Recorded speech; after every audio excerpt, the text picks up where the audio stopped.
Haleluya, shalom saudara yang dikasih dalam Tuhan. Sukacita bagi saya kembali menyapa setiap umat Tuhan dimanapun Bapak Ibu Saudara berada saat yang indah ini. Kita bersyukur karena kita adalah orang-orang yang sekalipun kita masih diperhadapkan dengan masalah, pergumulan, kita tetap kuat. Kenapa kita bisa kuat? Karena Tuhanlah yang memberikan kekuatan. Kenapa kita bisa kuat? Karena firman Tuhan yang menghibur kita. Itu sebabnya kita perlu untuk tetap terus tertanam dalam firman Tuhan. Karena Alkitab mencatat langit dan bumi akan berlalu, tetapi firman Tuhan tinggal tetap. Apapun yang kita lihat hari-hari ini itu bukanlah akhir dari segala sesuatunya. Karena yang pada akhirnya terjadi adalah penggenapan firman Tuhan terhadap hidup kita. Haleluya. Saudara yang dikasih dalam Tuhan, kembali melalui program Bible and Coffee ini kita akan merenungkan firman Tuhan. Kita siapkan hati kita, kita berdoa, kita datang kepada Tuhan. Bapa, terima kasih buat hari ini. Kami bersyukur buat kasih setia Tuhan, buat anugerah Tuhan dalam kehidupan kami.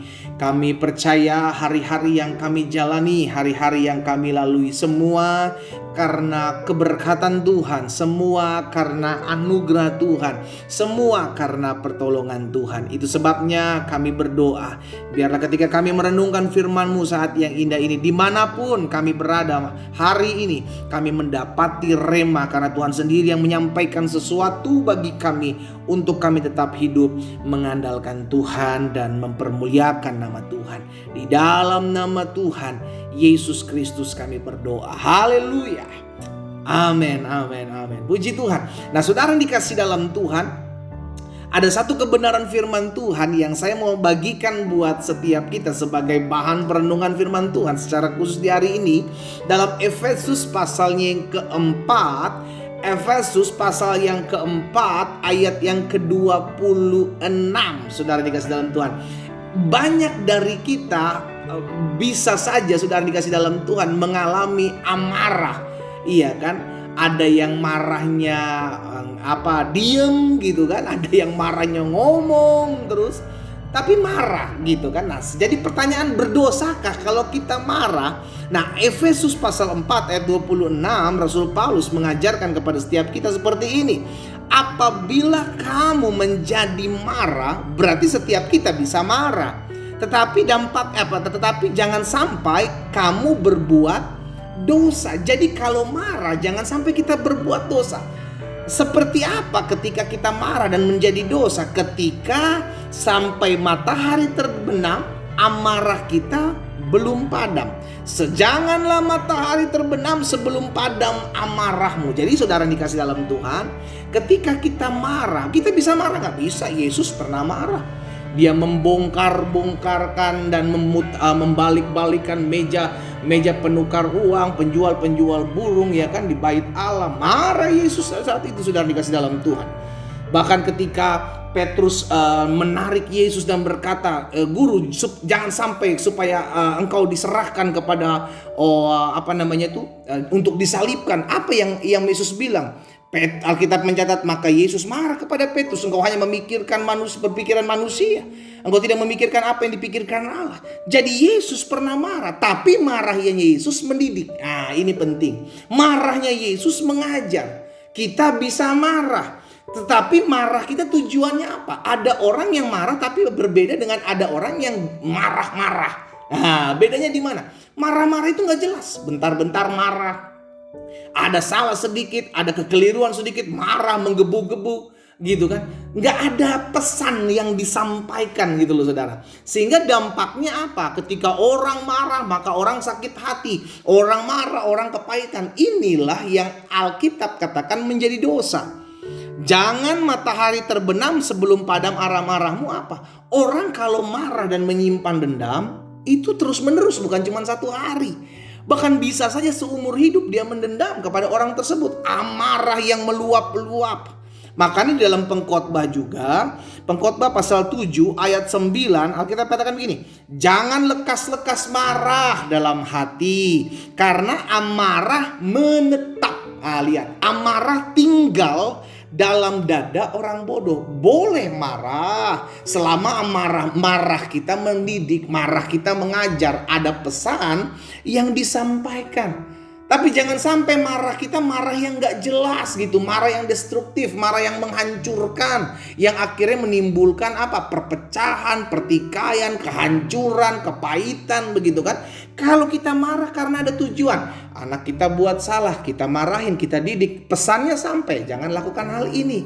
Iya kan? Kita marah kepada seseorang asal pesannya sampai karena memang salah, lakukan. Tapi jangan sampai amarah kita menetap atau tinggal, sama seperti yang Rasul Paulus katakan kepada jemaat Efesus, jangan sampai marahmu tetap terus ada sampai matahari terbenam. Dampaknya apa? Akan jadi kepahitan, akan jadi luka.